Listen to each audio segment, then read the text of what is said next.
Good news, Michael, good news. Netflix is developing 2 new installments of the Monster Anthology franchise after the success of Dharma. Each installment will continue to tell the stories of other monstrous figures who have impacted society. Oh, wow. Yeah. They are making a serial killer cinematic universe. That is what Netflix are doing. That's how desperate they've gotten. I feel like, but you know what it's going to do? It's going to set that as like a standard. Like that's going to be the gold standard for serial killers now. Can you get onto the Netflix cinematic universe? Yeah. The thing is, someone has put as a reply, the post-credit scene is gonna be teasing the Unabomber, for instance. And the thing is, that's really funny. Yeah. The thing I've already seen, I think it was on Showtime, and Netflix actually had it on their streaming service. A limited TV series about the Unabomber, which was really good, starring Paul Bettany. Yeah, and the guy who played. So you're actually excited. The guy who played Jake Sully in Avatar. Yeah, he was trying to catch Paul Bettany. He was the Unabomber, Ted Kaczynski. So the thing is, that's already been done, and we all know what went down with Ted Bundy. I guess the real thing they're killing is their streaming service. Yeah, although this was very popular. Yeah, I don't know. So that's why they're doing it. But yeah, let's just pretend it was accurate. Okay.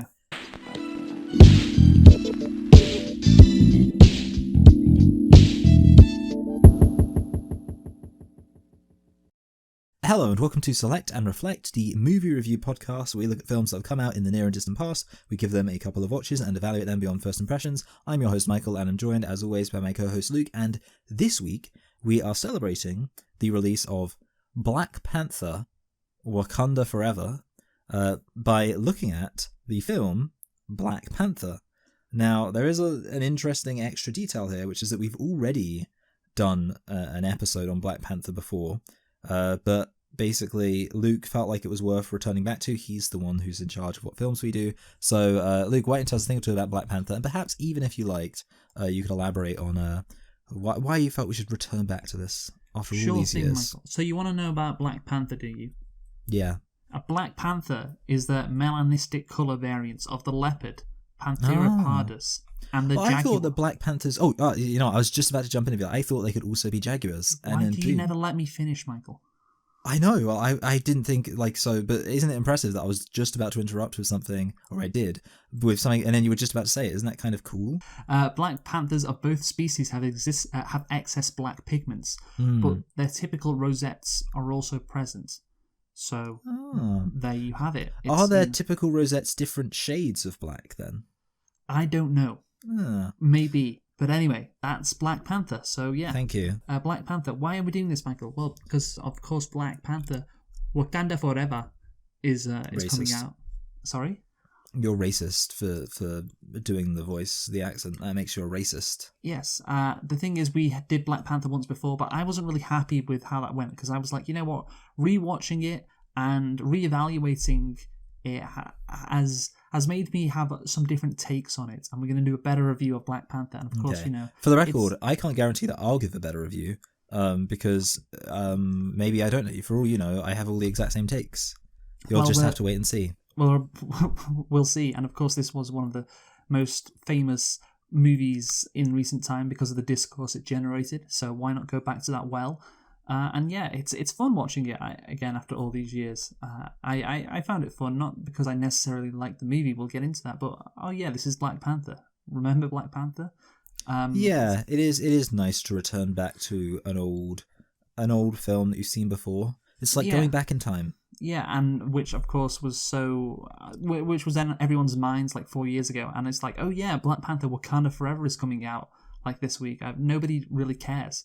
They've left it a long time between sequels, like 4.5 years. So yeah, maybe that's the reason why. But anyway, Black Panther is a 2018 American superhero film based on the Marvel Comics character of the same name. Produced by Marvel Studios, it is the what film in the Marvel Cinematic Universe, Michael? Oh crap, I can't remember if they did 15 films or 25 films before Infinity War. But I'm going to guess it's the 22nd film. I don't know. I might be totally off. It's only the 18th. Oh, okay. Yeah. So you sounded so disappointed. I was quite well. Yeah, I mean, I don't know. I feel like a while ago, like you asked me one of like it's been a while since we've done a Marvel film. I think because I Yeah, feel like last thank time you asked me God. a Marvel film and I was able to get it. Like I was like, oh yeah, and I think I got it almost perfectly. But now I'm rusty.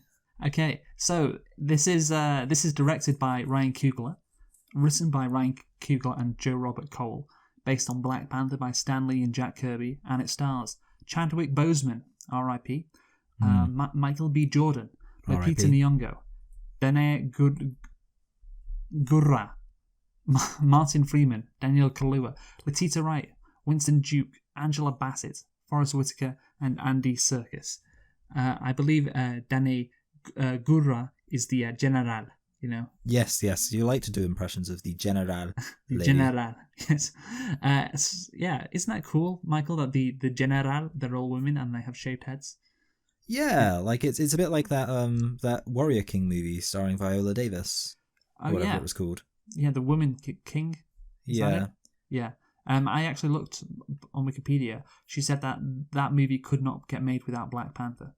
So, Oh really? yeah, there you go. The movie was released on February the 16th, 2018 in the United States. So, yeah, for Black History Month, I imagine. Even though this is all black fiction. But whatever. Yes. You know, who the hell cares? Anyway, Michael, what is the budget for Black Panther? 120 million. You've already guessed this. Right. I know, yeah, I can't remember what I guessed, so I just thought I'd go into it with confidence. It's 200. Okay, It's 200. that's not so bad. Yeah, so you're not less than half. Anyway, can you guess what the box office was? $1 billion. Well, it was more than that. Yeah, it was probably like, well, okay, let me actually think. I mean, it can't, like, was it that much more than that? I mean, I don't think it was, it wasn't like 2 billion. Surely it wasn't, but like maybe it was like 1.4 billion. Very good guess. It's 1.348 billion. Okay. Which I guess if you round the 8 up, you get 1.35, which is 1.4. Yeah, you round so that up. Yeah, exactly. Yeah, I you're nailed it. You're basically there. Anyway, Yes. did you? I'm like a small matter of several dozen million off. Yes. Did you like this movie? It's still good. It is competent. It is always a bit weird watching these Marvel films because like they're so connected to each other that it kind of feels weird just watching it as like its own thing, because you kind of like, I feel like the standard with Marvel films, it's supposed to be part of like this wider universe. And it's kind of hard to put it out of your head now, especially considering that who cares about the wider universe anymore. But like, I mean, the film itself is still good. It obviously does have some what's what I'm looking for, like things it touches on, I guess you could say themes. So yeah, not bad. Yeah, I think not bad is a good way to look at it. I think I was overly impressed with this movie when it came out. And I realised I like some of the themes that are introduced, but the themes, the way that the characters that, particularly Killmonger, who of course represents like one side of the argument, the way they're handled, Yeah. It makes me, do a double take, like, Yeah, see, I remember when we spoke about this, what you said was something like, the fact that we're even talking about these kind of like big issues with reference to this film shows the film is good. Which obviously, one could say, well, like, sure, but you can talk about these issues of any film, but does the film do a good job communicating? So you're saying I was wrong? Question? I'm saying you're an idiot. I'm saying that you're a fool, a tomfool. Yeah, I think perhaps for a comic book movie, it's still good. Pretty good, yeah. Yeah, because it touches on these issues. But again, yeah, you're all right. It's about how the issues are handled. But I along with a bunch of other people, I think we're like, wow, it's not just a dumb comic book movie. It tries to do something. It tries to talk about, the oppression of African Americans. It takes on that big theme. So that is something to be applauded, even if perhaps it didn't do it as well as it could have. But yeah, yes. This is not just a dumb comic book movie. It is in some aspects, but overall, I don't think those aspects outweigh the central conflict in the movie. And it's just a question of how that conflict is handled. But yeah, I thought it wasn't bad, and we'll get into it because I've got some things to say on the CIA. Yes. We love talking about the CIA, about how Killmonger is portrayed, and all of that stuff. But anyway, how many nitpicks do you have? I have one nitpick. Okay, I have one, so you go first. Yes, which interestingly, last time we spoke about it, I had one nitpick too. And it's just that considering the quality of their technology, a lot of kings seem to ascend to the throne pretty young. And I say that, like, basically it seems like it's two, because obviously, what's his face? T'Challa ascends to the throne pretty young, but I'm also pretty sure, and I didn't go back and check this, but that T'Chaka is introduced in the kind of prologue as a king, and that's when he's like, you know, seemingly only in like his 20s, maybe 30s, but like obviously we recently had a new king ascend to the throne, and he's already an old geezer, because like, you know, we're quite a developed country where like, you know, plenty of people nowadays are dying in their 80s and 90s when their kids are going to be in like their 60s and 70s. So that's my criticism. I feel like, considering how advanced this technology is, these people should be living into their 80s, 90s, maybe even 100s. I mean, that vibranium is pretty crazy, and yet apparently their kids are all ascending to the throne in like their, you know, young, or, you know, like mid-adulthood, let's say. And it's going to happen as well in Wakanda Forever, because of course Chadwick Boseman is dead. So yeah, oh my god, yeah, exactly. he's not going to be on the throne. It's going to probably be Shuri. I think that's what they're going for. Yes, I did hear that apparently black people are more susceptible to heart disease. Okay. So maybe that explains everything. Maybe they're all just dying of heart disease, yeah. Yes. Okay. Anyway, so my nitpick is the King of Wakanda can casually walk through the middle of Wakanda like it's nothing. That's a good point, yeah. And that was my nitpick last time as well. Yeah. Actually, my real nitpick is that you didn't have the reporters being able to skip the line to see King T'Chaka's grave and then getting loads of trouble for it. Okay. Anyway, so let's get on to the concept / plot of this movie. So, King T'Challa returns home from America to the reclusive, technologically advanced African nation of Wakanda to serve as his country's new leader. T'Challa, however, soon finds that he is challenged for the throne by factions within his own country as well as without.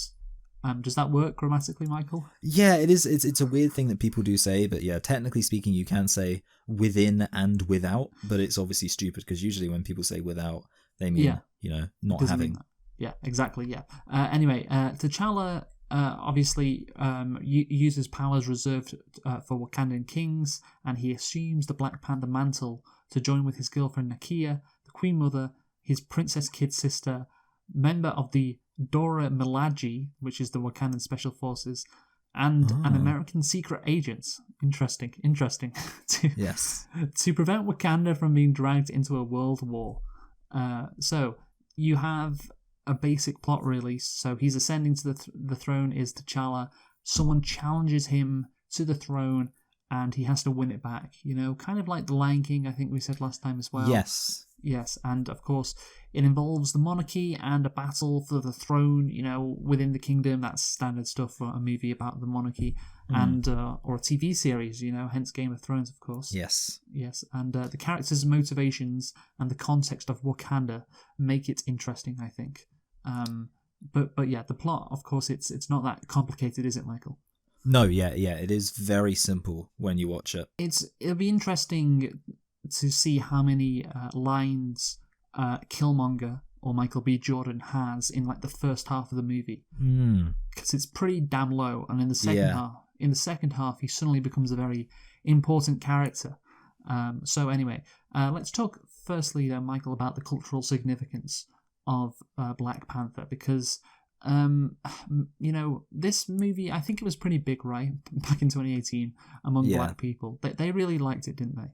Yes. They did. But then also, I feel like it quite, like, then Ruth Bader Ginsburg died. I mean, sorry, maybe I'm jumping ahead, but I'm just going to say, like, I feel like it slipped into post-irony pretty quickly. Oh, yeah, with Ruth Kanda Forever. Yeah, and like anytime anybody died, it would show, like, well, like, really, I mean, I guess it was, like, Chadwick Boseman died, and then, like, suddenly whenever anybody died, it would be, like, you'd show, like, Chadwick Boseman doing the Wakanda thing, and they'd be, like, ascending to heaven. It reminds me of when like the Queen died and they had like Paddington holding her hand, and then like people would just try and find like the most absurd dead people to have like Paddington escorting. Like I think like LL Cool J, is that his name, died, and someone posted like Paddington like holding his hand. That's good. Anyway, let's get back to Black Panther. Yes. So this is from Elanga Turner of the University of Houston. Many have wondered why Black Panther means so much to the black community, and why schools, churches, and organisations have come to the theatres with so much excitement.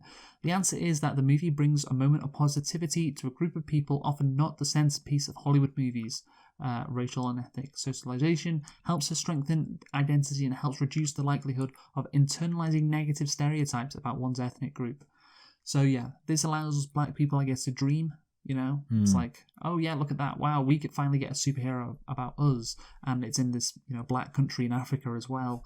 And it's like, oh, isn't that nice? Like we have a superhero which looks like me. Yeah. Yeah, which again, I'll just say it's nice. It's not like a form of politics in itself. No, But yeah. it's just nice. Yeah, I feel like also people like alternative history. And like I was kind of thinking like it's always like nice to think, oh, what if all the Native Americans weren't killed? Wouldn't it be cool if like the Aztec Empire was still around today? And like or like I was recently, just today in fact, I was thinking, oh, what if the UK won the War of 1812? Because as you know, Luke, one of the objectives of the UK or Great Britain in the War of 1812 was to establish an independent Indian buffer state in the Great Lakes region to, prevent conflict with the US. And I was thinking, oh, wouldn't it have been cool if there was like a little Indian buffer state in Ohio and Michigan and all that kind of area? And it's like an alternative kind of history thing, but it's also like, oh, and it was, like, what's it, like people love to root for the underdog. So, Yes, even not, and obviously if you're then somebody who is a black person who is of course aware of the ways in which black people have been screwed over by colonialism and slavery and all that kind of stuff, then that's just like an extra level of, enjoying rooting. I mean, who wouldn't want to root for the underdog when you're the underdog? So yeah, we can see why this was so popular with African Americans or black people around the world in general. And yeah, again, it's not that it's not. People might say this is an important movie. I wouldn't say it's necessarily important. Yeah, because you're just giving a bunch of money to Disney. That's what you're doing at the end of the day. And again, did it change people's perspective on the world in a radical way? No. Not really either. But it's just nice to have it. It's just nice for if you're a black kid. It's like, oh, I have a superhero who looks like me. That's all it is. It's just nice. Yeah. Yes, I would agree. Yes. Anyway, so following King, this is the script now we're going to get into. So following King T'Chaka's death in the Civil War, I just put civil. It's Captain America: Civil War. Remember when he dies? Yes. In that movie? Yes. He. I haven't seen that film in a long time. He gets killed by the what's he called? Zemo? Xenomorph. No, yeah. Oh, yeah. That movie was very forgettable. It was, like most Marvel movies, to be honest. Apart from this one, this is one of the ones which isn't forgettable because of the that is true. It does stand out. Yeah, it does, which is why I praised it, and will still kind of praise it, even if I do criticize certain elements. But anyway, his son T'Challa returns to Wakanda to assume the throne. He and Okoye, leader of the Dora Milaje, that's the General. Yeah, I really kind of want to know why they're called Dora Milaje, because it's like that feels like something which there's got to be a logic for why they chose that very specific name. I believe they're based off the Masai Mara people. Oh, yeah, okay, that makes sense. Which is interesting, yeah. Anyway, so she can attend his coronation ceremony with his mother, Ramonda, and his younger sister, Shuri. Oh, yeah, they rescue his ex-lover, Nakia. That's what they do. Yes. We get our first glimpse of Wakanda. So let us talk about that, Michael. So yes. You got the African stereotype, flipped on its head. I remember last time, we talked about David Lammy and what he said about how children in need portray Africa as this third world continent, I guess, and it's filled with poverty. And when people think of Africa, they think of a dire continent, where everyone is basically living in poverty and whatever. And David Lammy didn't like that. And you could argue, I think he called someone a white savior. Yes, yeah. It was like it was for a comic relief thing. Was it Stacey? Oh yeah, Stacey Gooley, is that their name? I can't remember. I think it's Dooley. Dooley, that's it. Dooley, yeah. It wasn't Stacey Solomon. He didn't. No, yes, it wasn't. No, Stacey Solomon remains based. Don't worry. she is very based as Stacey Solomon. But yeah, obviously, that's what David Lammy said, and he was right that that's what people perceive Africa as. So imagine that stereotype flipped on its head, like a futuristic Africa. And this movie actually was going to Wesley Snipes wanted to make this movie in the 90s, in 1992, and he began work on that, and he felt that Africa had been portrayed poorly in Hollywood films previously. When did Coming to America come out? Was it 88? Yeah, late 80s. Yeah. So it's just, Coming to America showed the way, kind of. That was just the one person. Yeah, it shows like, you can show Africa being rich. No, yeah. Not a whole nation, obviously. Yeah. But yes. Yes. But so Snipes felt that Africa had been poorly portrayed, and the film could highlight the majesty of the continents due to the title character being noble and the antithesis of African stereotypes. Well, it's not really the case, with how he becomes king, really, which we'll get into. But yeah, Wakanda is the most developed nation on Earth. Yes. A cool idea, I think, and it would make sense why they would hide themselves, because they saw what white people did to black people in the surrounding areas, I guess. I feel like the concept, it is. See, one of the things that I did actually think about, they make it so like this black place is really advanced, but it's only advanced because of like this magical technology, which I was thinking there's kind of like a sense in which isn't that how every civilization becomes advanced? It has access to a resource or a technology. Yeah, well, I guess what I'm sorry, I was just gonna say, I think like obviously in this case though, it's like very good technology. Like I almost feel like if you showed like a white supremacist this movie and were like, imagine this is real, then they'd probably be like, and I'm going to make this white supremacist sound like a Southern American because that's the only people who are white supremacists. Well, of course they're well off because they've got that technology, but that's why all the other Africans are all poor, but these people got, I don't know, like, because it's just kind of like I mean the thing is, I will say actually no, the one thing I want to say actually is that I feel like actually one of the ways that European civilizations did develop was probably through like trade and like interacting with other countries. So it's kind of, in that sense, obviously, I guess they very much didn't develop in the traditional way, because the traditional way probably would have been like they would trade. But I guess like the thing is they had everything, so they didn't really need to trade. I do actually like, I would love to see I would genuinely be interested in like a Wakanda prequel set like just any time really far in the past. Like, I mean, it could be like they could go right back to when it was founded in caveman times. I know Marvel love their time travel, or like in the 1800s with, even though that would kind of be ripping off that warrior thing that we just spoke about with Viola Davis. But like sometimes, just because I feel like there is a lot of stuff interesting with like, and like a lot of, because like I heard people. I was looking into some stuff about this because I was interested, like some criticism. I saw somebody just say, oh, why is it that like in the past, like in kind of caveman times, which is when it's implied they kind of discovered this technology, would they have like stopped advancing? Because it's like, when you look at most humans historically, it's like, or human empires, it's like they basically expand as far as they can. So I was like, why? Which is again a question which, it's not a problem, because they just don't answer it. There would need to be some central ideology which kept them in their place, which meant that we don't want to expand, and there could be a lesson from their past, or something that could be explored in that kind of movie. Yeah. So all I want to say about the concept on that is basically, I think there are like some questions, like if you really thought about it, you'd be like, well, why is this the case? And like ask questions, but that's not necessarily a bad thing, because it's like, well, the only other thing I want to do is throw out my fun word, which is Afrofuturism. I think I used this the first time around too. Yeah. Which is basically the idea of like, when you think about the future, we think about a very Western conception of it, but hey, maybe there's other ways of having the future. I actually saw something on Twitter that was like Taliban futurism, and it was like just like it was like Afghanistan, like typical society, but everything looked like really advanced, and I was like, okay, that's an interesting idea. But yeah, like that's the thing, and I will say obviously, that's just what's the word, aesthetically interesting. Yeah, no, it is. Afrofuturism is interesting, I guess, aesthetically. You sometimes see that in the Call of Duty games. Yes. It like set in the future. But you're right. Like obviously the concept of Wakanda, it doesn't really make a lot of sense because like how have they managed to hide themselves forever? How has nobody heard of this incredible empire? Yeah. I mean, there is a reference to El Dorado, which again is kind of weird because it's like a whole different continent. How do people get Wakanda funny. And El Dorado mixed up? What was it called? The accent? Peter. No. Andy Serkis. And Andy Serkis' character says that. I do find it funny. Yeah, again, like it's unrealistic and it's stupid, and you could knock it down. But hey, that's every superhero movie. Yeah, that's definitely true. Especially from Marvel. Yeah.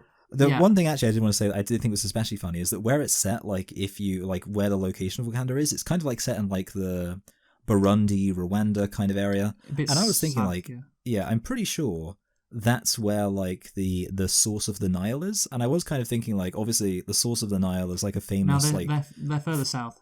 Oh, So, okay, yeah, okay, yeah, maybe, yeah. yeah. They're, Because I was they're like looking, I like was like, surely near. that would be an area people did explore quite a lot. Yeah, they're like near Malawi. Oh, okay, that's fine then. Yeah, yeah. I forgive them. I think from the map anyway. But Yeah. I just think it is funny how mad certain people online got at the idea of Wakanda. Yeah. Like, yeah, it's like, it's just a neat idea, and you could argue that it, acts maybe as what's the phrase, like a shining star, like something to aim for. Yeah, a beacon, kind Yeah, of. like a beacon. Beacon of hope, is that what they call it? Yeah, I guess so. A beacon of hope for like Africa. Like, oh, this is where Yes. we can end It's up. aspirational. Yeah, it is aspirational. Maybe we could be like Wakanda. But yeah, again, certain people got very mad at this, and it's just like it's just comic book sci-fi. Like, oh, what if this country existed? It's all make believe, and I guess it is maybe a more complicated concept than other superhero movies, particularly from Marvel. Like, they have not invented a whole country with a king before, so you could say, oh, this is now you're stretching my disbelief. Yeah, I want to know all about Sokovia. Yeah, but that's the thing. There's not a movie based. No, yeah, exactly. Yeah, in Sokovia with a Sokovian king who's got a special power and who uses Sokovian technology to hide parts of the country. Like, it is a very extreme concept compared to other Marvel movies, but still, hey, I mean, you've got fucking Thor. Who again is that's just like, you could say, oh well, that's based on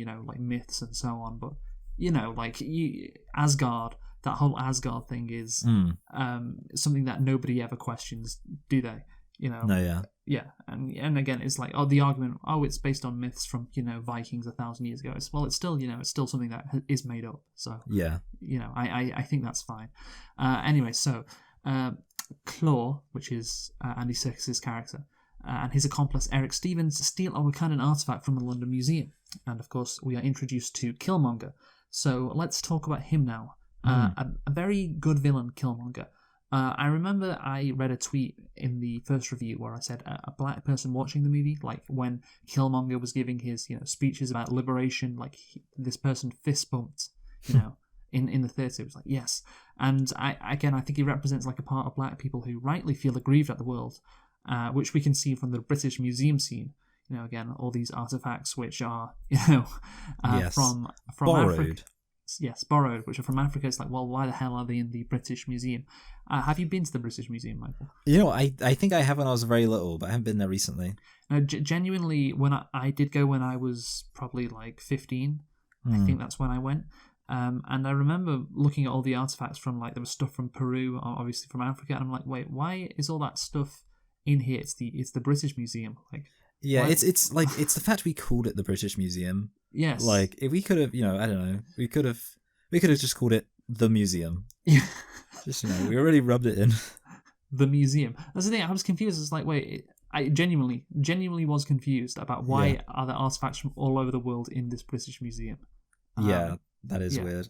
Yeah, and of course, it would be appropriate to like give it back. Killmonger, obviously he wants to take it, but yeah, he is making a good point, and he is taking revenge, and he wants to use Wakanda to do it. So that's his motivation, and his motivation makes sense. Of course, we can see that in the real world. That's the thing. He's using like a real life example. Yeah. Like you will go to the British Museum and you will literally see that stuff in there. Yeah. Yeah, and he is a bad guy. Okay, because he's the villain, right? Yes, of course. So this is the question: is it a good villain? The fact that this guy has a legitimate point about how bad black people have been treated by their oppressors historically, or is it instead Marvel, manufacturing consent, shall we say? Because this villain with all the revolutionary ideas is indeed the villain. It is a interesting philosophical debate which I have seen. Well, I don't know if philosophical, maybe that's too grandiose a word, but you know what I mean. It's like when you put a villain in a comic book movie, is it good that the villain has a point to make, or is it bad because it portrays these villains who have good points to make, about how poorly society or the world is being run, or has, in this movie's case, treated one group of people. So this person has a point. and is it bad to portray these people who have these points as evil, and the people trying to maintain the status quo in these movies as heroes? Yeah, that's actually an interesting, because this is what I always get stuck on whenever I try to think about like improving like kind of, I guess, more morally simplistic action adventure stories. And of course, I mean, the joke is that like every single villain in a fantasy adventure film basically just has to be Hitler. Like they have to be the Nazis. Yes. Because the problem is, like if you make them too relatable, then you run into that question of like, okay, you've made them relatable, but then like the necessary kind of confines of the story mean that they also have to be unambiguously a villain, which means you're then portraying this actually quite relatable position as villainous. And yeah, that's something I thought about. Like I've often kind of thought like, oh, like, tell you what, communism versus capitalism, that's an interesting thing where, people could be on different sides, but it's like, well, if you try and put that into a story, then I mean, you've got a nice piece of CIA propaganda, but it would personally irritate me because of course, the communists would be like, hey, he wants to have everybody be fed and taken care of, but let's make it so he wants to skin all the babies alive. Exactly. Yes. You have to. These villains then have to be evil. Like they have to be like strangling women, like Killmonger does at one stage. Yeah. That's so. Oh, he's the evil guy. But of course that doesn't have to be added into the story. What if he wasn't evil? Well, then he becomes like, oh, is this even the bad guy? Yeah, which then like doesn't work for like a kind of hero, superhero story, because that's like, well, who even is the hero? Exactly, and that you could do something interesting with that, but in a by the numbers superhero movie, which this still is to some extent, where the hero has to be the hero and the villain has to be the villain, which is what Marvel always does and always will do. Then it's I find myself wanting to praise the movie for having it like an interesting villain who makes some good points about how, again, black people have been treated really poorly. But then, okay, so that guy is the evil guy that we're meant to not like. And to be fair, what this movie does do is the hero learns a lesson from the villain. And we'll get into whether that is a good point. Yeah, the lesson that the hero learns from the villain is good enough. Like what T'Challa actually does at the end of the movie is that acceptable, starting an outreach program. Yeah, an outreach program. So, not hardly black liberation, is it? Yeah, but, at least like with Ant-Man, you don't get these interesting villains. So at least that's in the movie. So I'll take it, even if you could say, oh yeah, it's kind of Marvel showing, oh yeah, these radicals, they're the evil people. So you can't trust them. You got to stick with the hero who wants to defend the status quo. It's like a Vulture in Spider-Man: Homecoming. Remember that? Oh yes, yeah. Like the guy, like his whole thing is that he's like a working class dude standing up to, basically Elon Musk. Yeah, Tony Stark. Tony Stark fucks him over. Yeah, and he wants revenge now. So it's interesting because he's got a good motivation, but okay, yeah. He's still the evil guy who we want Peter Parker to defeat. It is interesting. What's best for the villains? I'm fine with it if the hero learns a lesson, which did not happen in Spider-Man: Homecoming. Yes. If the hero learns a lesson, and it just makes the movie more interesting. So I guess that matters to me more than anything, to be honest. Anyway, so T'Challa becomes king, Michael, and you've got the standard thing with him having to prove himself. And of course he does, and he wins the battle against that big guy who is a guerrilla tribe member. Yes, the Jabari. Yes, the Jabari. I needed to add tribe member on the end of that. Yeah, so everyone knows you're racist? No, because otherwise I would have just said he's a gorilla. Oh yeah, sorry, yes, yeah, that would be the racist thing. Anyway, so he learns that Clow is selling the Wakandan vibranium in South Korea, which is quite a coincidence, that he becomes leader of the of Wakanda, and of course suddenly this Clow guy shows up at the same time. How about that? Yeah, that is. I mean, to be fair, you could say having said that, the entire idea of Marvel is one massive coincidence when you consider the fact, like, isn't it weird that suddenly all of this stuff just randomly started happening? Yeah. So he meets Black Girl Q. Yes. Or Shuri. Yes, that's her name. Which, to be fair, if she was starring in Doctor Who, her name would be spelled Ncuri. Am I right? Okay, that's good. So Science and Entertainment Exchange Director for the National Academy of Sciences, Richard Lovett. What a title. Wow. Felt the film would increase interest in science, tech, and Africa for young black Americans. like the Hunger Games sparked interest in archery. Oh, really? That's a weird comparison. Yeah, one of those is a lot more important than the other. Yeah. Science, technology, wow, and archery. Wow. Okay. Yeah. This person called Broadenax felt many people who generally do not watch comic book films would go to Black Panther since they're going to see themselves reflected in a huge way. Of course, that's representation. Yes, and they haven't seen themselves in these type of movies before, especially since the film avoided the plight typically depicted in films about the black experience. I mean, that is true. It's about whether black people should, dominate the world, which is very different to Boys in the Hood. It's a very, very, very different type of movie, right? Yes. No. Yeah. Yes. Definitely. Yes. She also stated that strong female characters such as Shuri would be an inspiration for girls. Michael, the question is, does Shuri have black girl magic? Oh, black girl magic. I'm not going to lie, that's a term I've never heard before. It's a kind of a funny bullshit term. Yeah. Yeah, it's it was coined back in 2013, I believe. So yeah, it's intended to motivate and celebrate black women, and I want to use this phrase because it's the phrase, the magical Negro. Like, that's a phrase which I'm sure you've heard before. No, but this phrase is meant to be empowering, though. Okay, yeah, okay. So like that's the difference. And okay, that's better. But it's the same kind of line of thinking of black is beautiful, that kind of thing, like lifting your own people up, and that's what black girl magic is meant to do, like the magic of black girls, and it's meant to again uplift and encourage people who are black women, because I guess they need it because they aren't doing so well in society. Yes. Of course, I would argue that's because of socio-economic factors, and of course racism as well. And it's not, it's hard to uplift yourself really out of a lot of situations that these black women find themselves in. But yeah, that's what Shuri is, right? She's black girl magic because she's the princess, so she gets to. Yeah, she's smarter than. But hold on, she literally says it's not magic. I don't know what I'm trying to do. She says it's not magic, it's technology. She also says that shows you. She also says, "What are those?" She does say one of those, which is like, it's very cringe. I mean, I've heard people point out that actually this movie is set at like a different time, so it wouldn't have been dated when she made that reference. But I don't know if that's an excuse. It feels dated. Even yes. I remember it felt dated then, and now it feels so dated. Yeah. She is also the actress, of course, in Anti-Vaxxer. Yes, which is really fun. Yeah, which is ironic because like she's in charge of like the technology and science. Just about to say that. Say that. One of the smartest people on earth. The actor who plays her is Anti-Vaxxer. So that's great. But yeah, Shuri, shout out Shuri. I guess she was an inspiration. A lot of people really liked and identified with the character. Yeah, she is like. I mean, she's fun. Like cringiness aside, she is fun. No, she's definitely fun. Like I would rather her be like that. Kind of annoying, like enthusiastic rather than just boring. So there you go.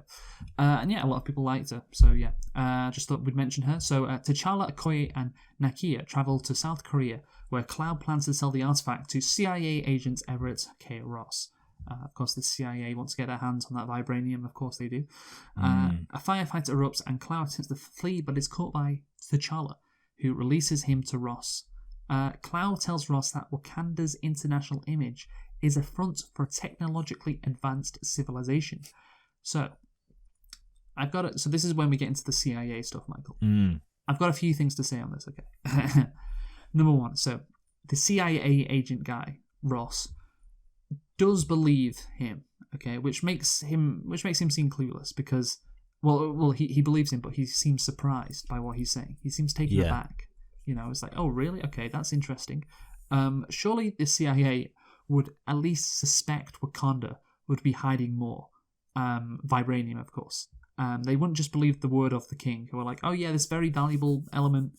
Oh yeah, that's all we had. That one thing, that one piece that Cloud managed to steal 30 years ago. That's it. Like, isn't the CIA agents' whole job is to find countries with a lot of resources? Yes, so they can democratize them. Yes, democratize the country to get those resources into the hands of America, especially if it's one of the world's most valuable resources. And again, you may say, "Oh, you're being too, you're being too, I guess, or thinking too realistic with this," But the movie introduced a CIA agent, and that is a very evil organization, and they need to be called out whenever they can. Yes. And this movie, again, this movie makes the CIA seem very, like clueless, but not like. Well, I guess you could say it makes them seem clueless, but it also makes them seem quite they're not they're not evil. Yeah, like passive, like they're just things are just happening, and it's like, oh, if the CIA man, if they it's vibranium, like the most important, like best resource, like metal on Earth or whatever. What is it, Michael? Again, it's a metal, right? It is a metal, yeah. And you can literally do anything with it. Yeah. They would, if there was, oh, there's some of that in this third world country, in Wakanda. Oh, you'll find like 50 CIA operatives like there tomorrow, if they found that out. And it's just like, oh yeah, this CIA agent just, and therefore the whole of the CIA just don't know, or at least doesn't suspect it, and is surprised when Andy Serkis says that they have a lot more. And yeah, also he doesn't reveal the secret about the Black Panther as well. He keeps that under wraps too. So again, it seems like he would reveal that unless he got something in return. Like, he seems, again, like a very nice and naive CIA agent does Everett Ross. And again, it's a very nice way to portray the agency as just like this passive thing which isn't like evil to its core. Yes. Yeah. Anything to say on that? No, yeah, I mean, it is interesting, yeah, because definitely he does seem like a good guy. There is like a weird fact that, like, he does mention at one point, like, oh, this guy worked for the CIA, and we would go into countries and destabilize them during periods of turmoil. And like he says that when talking about Killmonger. So it is a bit weird, because I guess there is that recognition, but obviously it's kind of like the CIA as you see it on the forefront is good, but then he's just like, or at least passive, like you said. But the way he does mention at one point, like, oh yeah, the CIA like goes in and destabilizes other countries. Yeah, it is just one line. Yeah, but obviously, I think it's more to show how evil Killmonger is. That's what it's meant to show. Yeah, that's it. Yeah, more than anything. But yeah, no, at least that line is in there. It's his fault for doing what the CIA tells them. It's not the CIA's fault. It's exactly. Killmonger's fault. Exactly. So Killmonger attacks and extracts Clow. As Ross, it's weird that both their names start with KL. It is weird. Yeah, and Ross is gravely injured protecting Nakia. Again, the good CIA agent saving the day. Yes. Rather than pursue Clow, T'Challa takes Ross to Wakanda, where their technology can save him. Okay. This is unbelievable, right? T'Challa takes a CIA agent into Wakanda on his first week on the job. Yeah. Like, this is like he's going to give Liz Truss a run for the money for short terms. Really, like, your one job is protect Wakanda, maintain its secrecy. Obviously, they view maintaining the secrecy of Wakanda as vital to its protection. He has to save Everett Ross. So again, he takes this CIA agent into Wakanda, and he does it because he is a hero. It's the right thing to do, isn't it, to save this person's life? But it is so dumb. When geopolitics get involved, like, all the hero stuff kind of gets thrown out the window, because to be a hero you have to be like dumb, like T'Challa. I think it's very hard to be a hero with all this geopolitics going around, because you would have to you have to protect Wakanda, right? You can't let a fucking CIA agent into your country. Like the general, she says it's stupid. He is a foreign intelligence operative, and yes, I agree with the general. Like, when introducing geopolitics into your superhero movies, having standard heroes doesn't work, because of geopolitics just makes everything more complicated. It's why in Star Trek, with the Next Generation, one of the faults with that is there's always a way out. There's never like a really truly hard dilemma in those episodes, because there's always the right option. And the thing is, Picard takes that right option several times, to the detriment of Starfleet. But if that happened in real life, like, Starfleet would be very angry with him. Yes. Yeah, so it's not an option you can take a lot of times before you get demoted from captain, basically. Yeah. Yeah, and that's the thing. It's, you know, look, I mean, I just think it's hard to do. It's hard to have heroes when you're, you know, involving. Yeah, and they've got to be in charge of countries. Yeah, exactly. So yeah, do Yeah. you agree with me? That's dumb. Yeah. Yeah. I mean, like, it's not necessarily like, I mean, I can kind of believe that he might do that. Like, I can believe the character Yes. would do that, but it's dumb of him to have done that. Yes.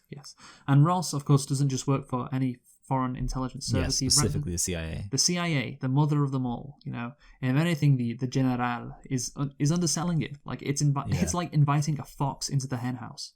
That is what it's like. You know, has T'Challa heard of the Iraq War, Michael? You know, once the CIA, like I said, they just get a sniff of valuable resources, they will do everything to get them from that particular country by, of course, democratizing them. And hey, they'd have a good excuse with Wakanda. Doesn't have a democracy; it's an absolute monarchy.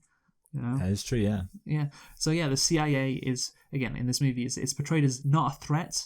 Not a threat. They can just invite this agent into their country. Not that harmful. And then Shuri literally gives him a tour of the facility. Yes. Like, let me show you all my stuff. Yeah. Look at all the stuff. Look at all the vibranium we have. Like, they could have locked him in a room and not let him see anything. And Shuri just literally shows him like everything, like the whole shebang. It's like, damn, I can't wait to get back to Langley and tell them all this, is what an actual CIA agent would be saying. And yeah, so suddenly, Wakanda's absolute monarchy, which everyone knows about, which has been, you know, the standard in Wakanda. Yeah, suddenly it's unacceptable. For many years, suddenly it becomes very unacceptable. Suddenly, America. Yeah, if anything, the CIA would probably sponsor Killmonger and then claim that the Wakandan government had been, they would say, the Wakandan regime has supported this Killmonger's reign of terror against the American people. Yes, that is true. That's what they would do. Yeah, the CIA, if they were behind Killmonger, that would be interesting. That would be a nice twist. That would actually, it would be interesting. Oh, damn. Fuck. It's like in the end of Call of Duty Modern Warfare 2, when it's revealed that General Shepard has actually been working against the government because, like, he's some kind of like fascist or something, and he wants there to be a war because he wants like America to be great again.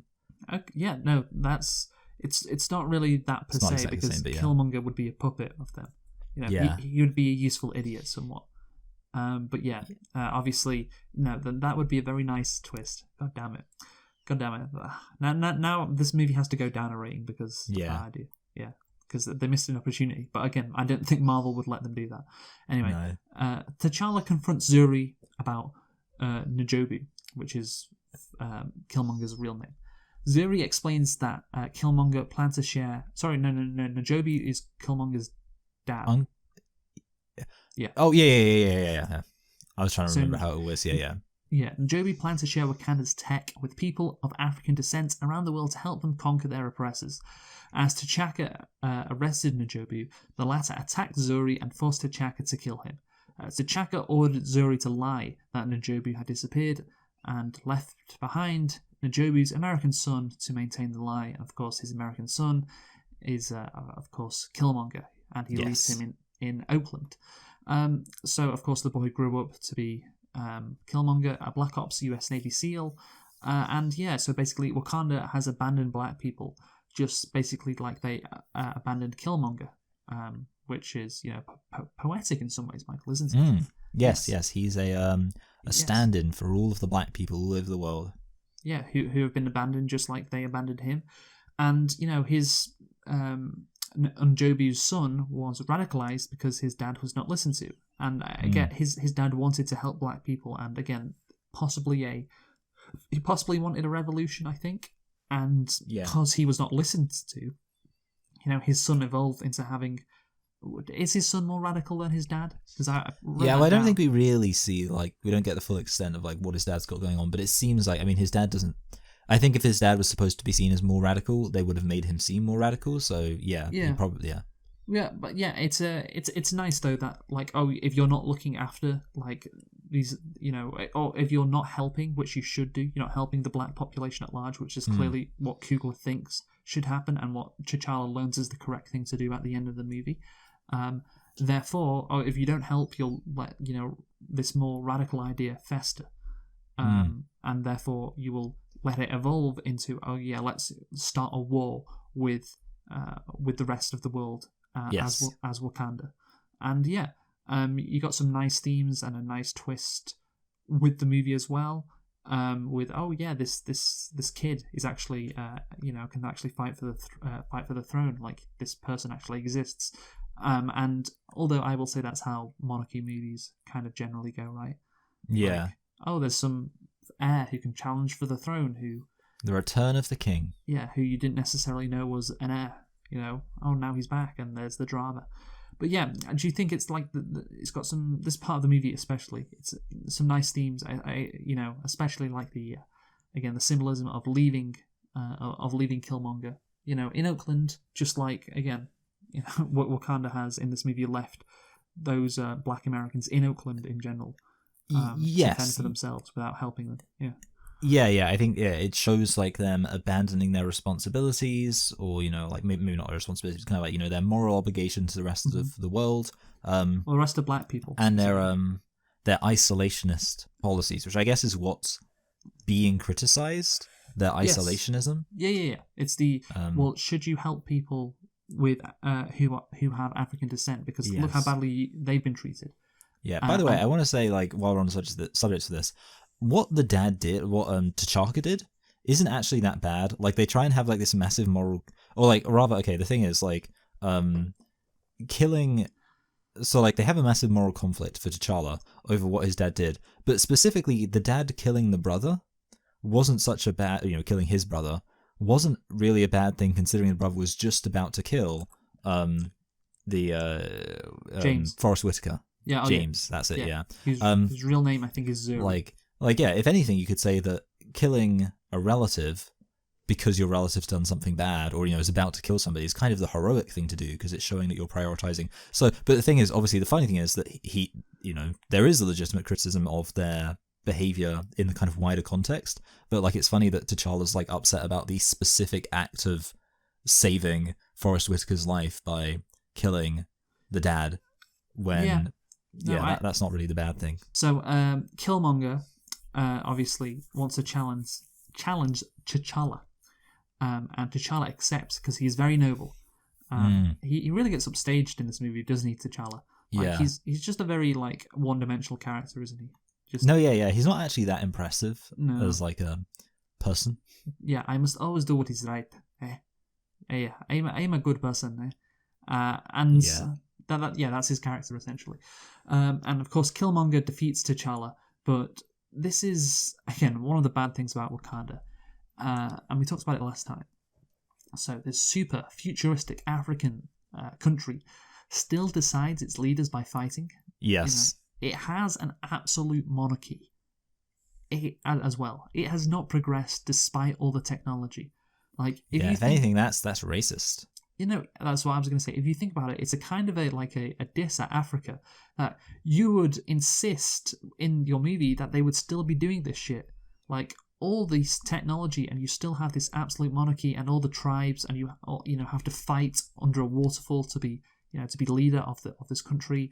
I know you have this Black Panther power, and that could influence things somewhat, because the Black Panther, they're not just they're not just the king, they're the protector. They fight for Wakanda because they have this superpower. So that maybe makes it a bit more acceptable. But still, like, come on, you've got all this tech. Don't you, like, that's what I think. It's like, we know how societies are when they become very advanced. They often are, more democratized. And therefore you would think that, you'd have intellectuals living in Wakanda, right? You'd have universities, right? You'd have, journalists. With their blue ticks. Yes, with their blue ticks. No, but that's the thing. You'd have people questioning this, order. Yes. Yes, and people would definitely say, "Well, this is really dumb." And I guess that has just been forgotten. And again, like, we're getting maybe too into the weeds with Wakanda, because it's not meant to be thought about this much. But again, I just find it funny. It is weird that, like, societally and politically they haven't developed much. Yes. There is I did hear Just the technology, yeah. Yeah, one time I heard somebody make a point about immortality and why immortality would be bad, and it was basically if all of the people from 200 years ago were alive now, society would be really far backwards. So it's kind of maybe if people did live longer because of vibranium, you'd be that has the effect of making society way more conservative. But of course, if anything, that doesn't seem to be the case at all. It seems like it's a pretty young society. Yeah. So yeah, I think one could maybe argue that I think there are possible explanations. For example, one could say, well, economic strife is one of the causes of social kind of progress, because when you think about massive revolutions of the past, they've often been to do with what's that phrase? Society's 2 missed meals away from a revolution or something like that. So maybe you could be okay, well, the fact that they have this post-scarcity technology means everybody's just content with the system. Maybe you could say that, but yeah, I think that is a bit. Everybody is just content living under. Yeah, unlike where they've got to. Actually, also while we're at it, just on the subject of how they changed the king, another question is considering that after he has a fight, then it's is anyone else going to challenge? And it's if multiple people can challenge, I feel like once you fought one hand-to-hand fight to the death or surrender, you're not going to be in much of a state to do another fight. So to be honest, it seems like that would be a pretty easy way to just wait for someone else. Well, again, it's very it's stupid. Not a good system. Again, no, it's not a good system. That is important. And again, it's the contrast between this archaic tribal system of deciding its leaders and all this futuristic technology, with skyscrapers. And again, you would assume that in this society, people eventually would have decided, okay, actually, shall we stop doing this stupid thing to decide our leaders? Again, you can still have the Black Panther, the protector of Wakanda, but you would also have democracy to decide who your head of state is, perhaps. That is out of the question apparently in Wakanda, which again it wouldn't be. And again, I'm just talking about this because the contrast is so it's so in your face. I can't help but talk about it. And I get Ryan Coogler does want to make it a love letter to Africa. So it's oh yeah, these tribal fights, which went on in Africa. Imagine if white people hadn't colonized Africa and you still had these battles for leader of this tribe, and that still takes place in Wakanda because of the fact that they've kept themselves secret and away from the Western world. But yeah, it just strikes me as a diss on Africa more than anything. If you showed a white nationalist this, Michael, you brought that up earlier. This is what they this is what they focus on. Are they're still fighting with their spears and stuff, even with all this tech. Well, what does that say about black people, eh? That's what they'd say. And again, I'm just maybe in the next movie again. We'll talk about reforming Wakanda. That's another reform. No more of this bullshit. Let's go to a democracy. Yeah. Also, it's very weird how militaristic their society is, considering that, by all accounts, it doesn't seem like they've ever actually had to fight any war. One could argue it's like a fascist society. Yeah, it's kind of they don't have any war going on yet. This guy's breeding rhinos, which it seems only possibly have military applications. Though. Yeah, maybe that's it. Yeah. Also, another dumb thing is, again, T'Challa's mother and sister, they act like he's been murdered. Yes. Even though this is literally Wakandan law. Yeah, they get triggered about their own system. Yeah, it's bro, this is the system. What did you expect to happen? You should be prepared for this to occur. If he's being challenged, it's not murder. That's your laws. So anyway, yeah, not to appeal to the libs too much, but it's if somebody stood for election in a democratic country and then complained when they lost. Am I right? Am I right, ladies? Wow. And they tried to storm the Capitol. Okay. Remember to go to the polls, everybody, even though this will go up after the election. Okay. So anyway, again, I don't want to get into the weeds with Wakanda and its society and how it doesn't make sense, because of course, like I said earlier, it's it's Marvel in general. It doesn't make sense. So that's what is the case with Marvel superheroes. So don't think about it too much. But it's just because it's right in your face, and I can't help but think about it. But anyway, I appreciate if you want to ignore it. That's totally fine. Because of course, just enjoy. Just because we're complaining about something doesn't mean everyone else has to. Exactly. So Killmonger, supported by the Wakabi and his army, prepares to distribute shipments of Wakandan weapons to operatives around the world. So he wants to fight his oppressors.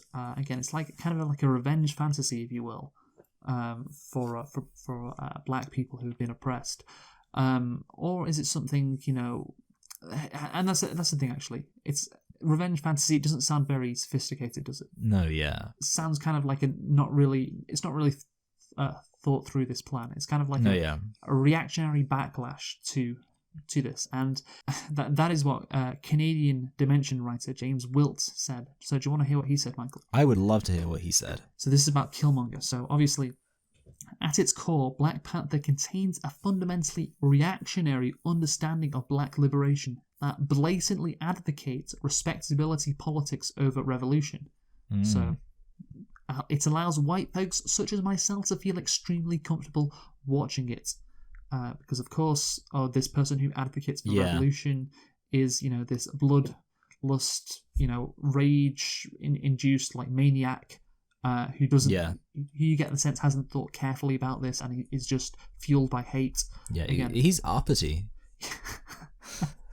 He's an uppity man. Yeah, but that's the thing that so if white audiences are looking at it thinking, so that's what black liberation and revolution looks like, well, I guess, hey, respectability politics is the way to go. Yeah, he wasn't even wearing a suit. That is true. Imagine if he was, though, then it would have been fine. Yes. Wilt found the scene where Ross is portrayed as the quote-unquote the hero, this, of course, the white CIA agent, for shooting down the Wakandan ships to be the film's way of approving the vanquishing of armed resistance against oppression. Yeah, the literal white CIA guy. Again, this is not what we didn't touch on before. We didn't touch more on like this. white CIA viewer. That's good.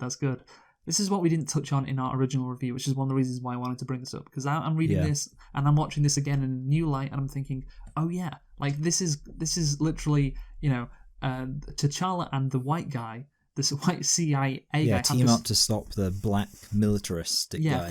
From liberating black people, and that is a good thing. And yeah, it's like when you think about it, it's like, oh yeah, this movie isn't really. This movie kind of pretends in some ways to be, talking about what Killmonger is saying and, listening to him and introducing these ideas, into Wakanda in general and into the minds of the audience. But really, it portrays like black liberation as kind of like as a childish, immature kind of backlash, and again, it's not the right thing to do, essentially. It's not the right thing to do. Wilt also feels that Killmonger, again, was given the most hideous traits imaginable, making the only major African-American character an agitator for revolution, a manic killer consumed by rage and violence, which is kind of what I said before. Again, so, yeah, he's got a point, doesn't he, Michael? Yeah, definitely. It's kind of like, it also relates to what we were saying about if you make your character relatable, then, or give them a relatable motivation, then the only way to make them be bad is to give them like a personality fault which completely overrides their ability to sympathetically act on that relatable belief. But it is of course, I guess the other issue is that, like, because the obvious question would be, well, what should he do? And the answer would be, well, like, major systemic change, a revolution, but not a revolution where you have to talk about killing women and children, because he explicitly mentions children, which is like, yes, exactly, dude. Yeah.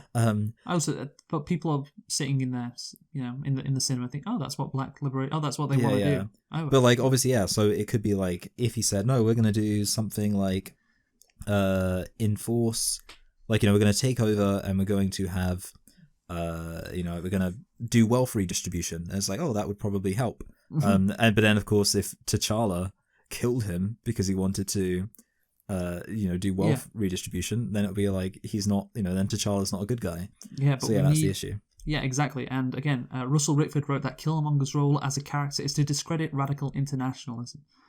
So yeah, you have he's bringing up some interesting points, but look at his actual character. Look at like what he wants to do. Killing women and children. It's like, okay, so we can't let these people be in charge. Again, there's you can argue very easily like Russell Rickford and also what was he called? Wilt Chamberlain. It wasn't Wilt Chamberlain. It was James Wilt. They're arguing like this movie is actually pro respectability politics. Yeah. Pro, hey, let's put on a suit, like you say, Michael, and let's talk this out. Let's like one step at a time. That's what T'Challa kind of does, and we'll talk about it at the end of the movie. But I just want to say, the fight between T'Challa and Killmonger, a CGI slugfest, which is predictable. Even this movie can't escape it. Plus the CGI is really quite bad. Like Marvel had no idea this was going to make so much money with how bad the CGI looked, did they?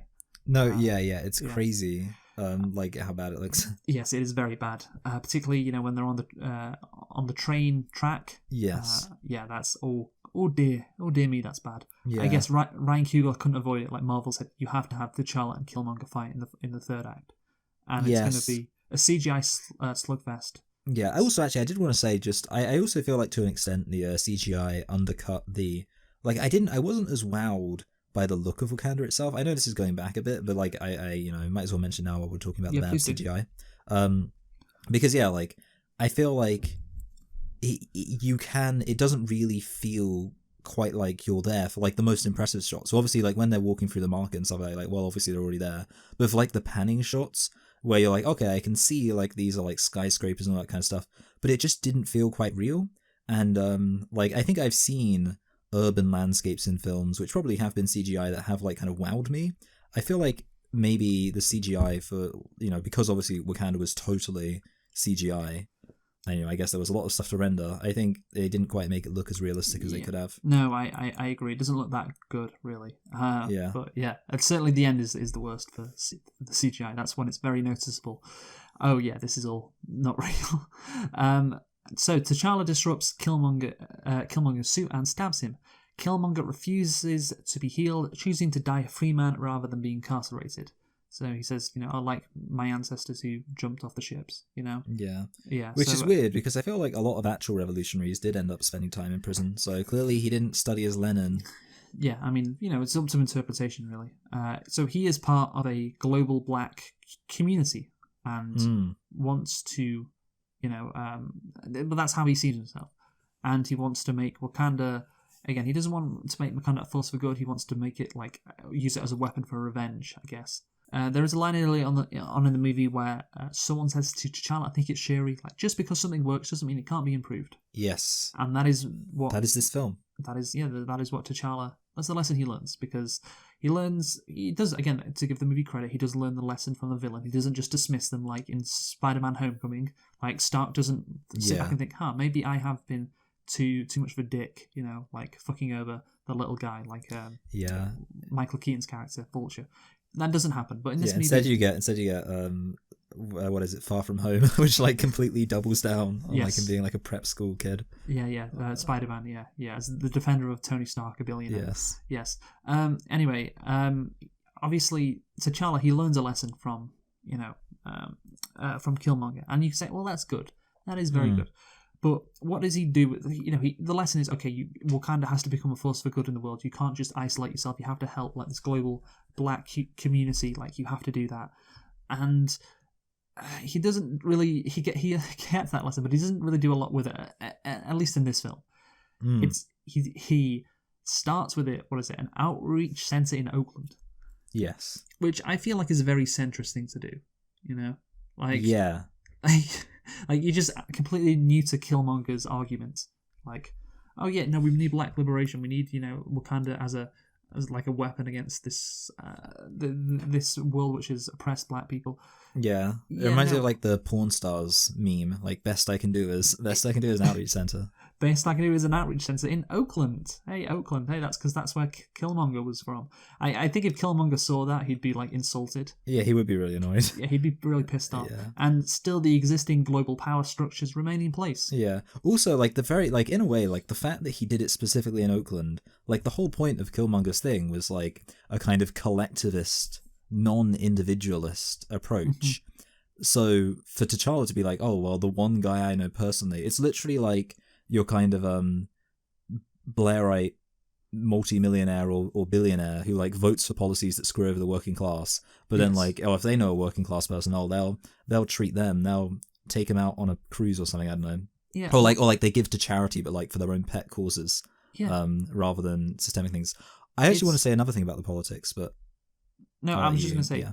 what T'Challa does is it's like a philanthropist, like it's like Yes. philanthropist window dressing. It's like Yes. doesn't like unless he was, that could just be a start, of course, and he could do a lot more. But just in what we've seen in this movie, it's like, well, if that's it, then that's like 0.01% of what Killmonger wanted. So Yes. yeah, that again, a very centrist idea, like I said. But go on. What I wanted to say is that obviously, see, I mentioned like that the film, I guess, is criticizing isolationism.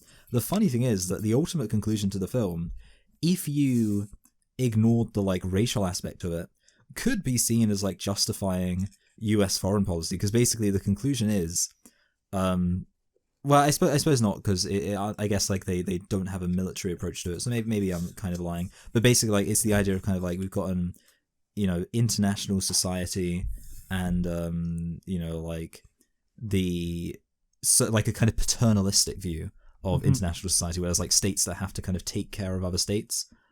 Yes. Which, obviously for a country like the US, which often, asserts itself as like the dad of the entire geopolitical world. The world's police officer. Yeah.